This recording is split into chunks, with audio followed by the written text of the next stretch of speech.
If God is so loving, why doesn't he simply forgive everyone and let everyone into heaven? Let's find out.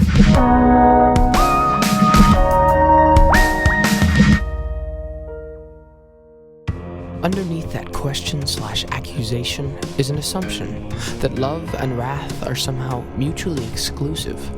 But God can love a sinner even if he cannot forgive them. And that is the short answer. God doesn't simply forgive everyone because he can't simply forgive everyone. If he could, why would he suffer agony, humiliation, and death for us? But why not? Why can't God just forgive everybody? He is God after all. Well, for a moment, picture yourself as part of a jury. Imagine the most vile serial killer you have learned about on Netflix or YouTube. He's on trial.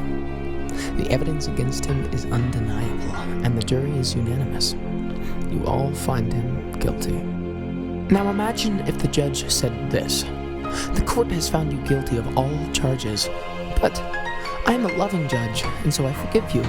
You are free to go." You would be outraged at the injustice, and you would see the judge as corrupt, rightfully so. If God did that with sinners, he too would be corrupt, but God is bound by his own justice. So God cannot simply forgive because it would make him just as corrupt and just as guilty for simply letting us sinners go free without any consequences. Justice must be served. That's why, being just as loving as he is just, God has provided a way for justice to be served and for sinners to be forgiven. The cross. Death is the penalty for sin. Jesus Christ, who otherwise would never have to experience it, died to pay our fine. A criminal in court can be legally set free if someone right with the law pays their fine. It can't be another criminal offering payment from blood-stained hands.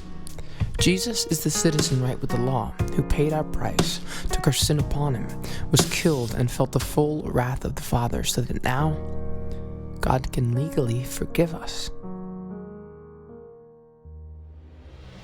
That's why when the judge, the Father, looks at the Christian, he sees no sin, because Christ has already taken the punishment.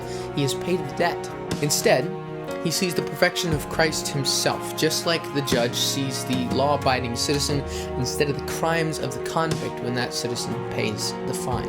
And oh, how indebted that criminal is to that citizen. Oh, how indebted we are to Christ. That criminal could do nothing for their own selves except to pay the price. They are completely at the mercy of the kind-heartedness of the citizen to pay their fine. The citizen is under no obligation to do so except for the kindness of his heart. Christians are lost and helpless as sinners without the intercession of somebody who is right with the law, and that is Jesus Christ, who has given us his sacrifice only out of the kindness of his heart and out of no obligation to us whatsoever. Oh, how indebted we are to Christ for those of us who have acknowledged what he has done for us, who have put our faith in him, and who have turned from pursuing sin to instead pursue doing what little we can to pay back his sacrifice, by returning his love in trying to honor him with our lives. As always, thank you so much for watching, but test my words, read your Bibles, and spread the truth.